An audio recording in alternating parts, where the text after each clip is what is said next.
What rights do you have to get medical decisions made for you when you're not able to do them for yourself? Who can make these decisions about your medical care? And just as importantly, who cannot? You have many rights, and the best way to make sure they're followed is to understand them and put your wishes into writing.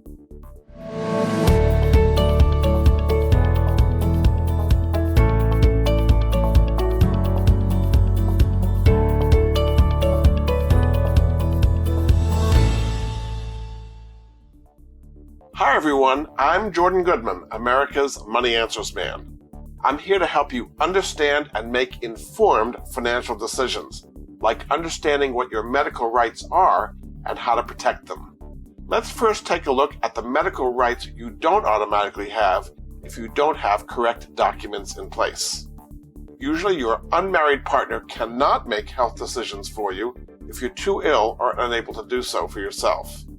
Unmarried partners or significant others may not even be able to visit you in the hospital. How do you fix this?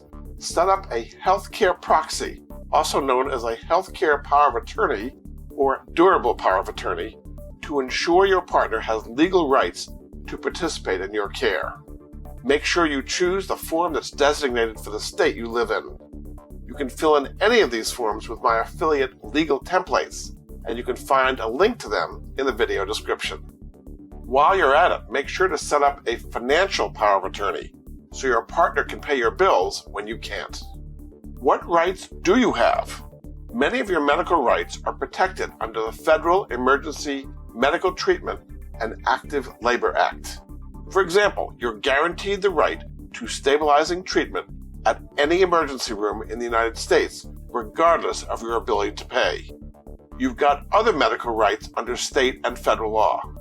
These include the right to an open and honest communication with your medical providers. You're entitled to be given an accurate assessment of your current medical condition. The right of informed consent. This means you have the right to understand proposed treatments, whether they're major or minor. Medical personnel should also explain the purpose of treatments and any possible side effects.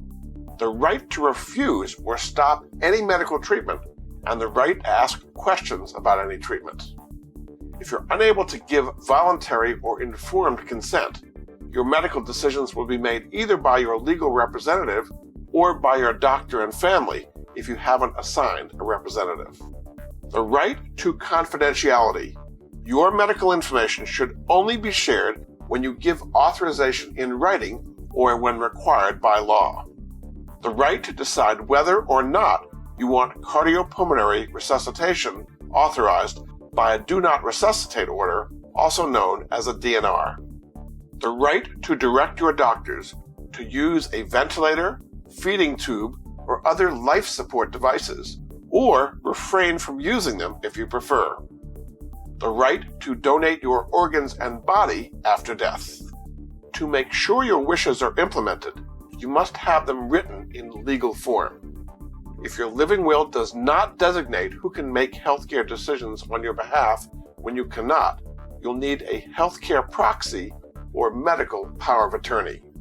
Make sure you're using a form that's legal in your state, have it notarized, and share it with your partner, family, doctor, and lawyer.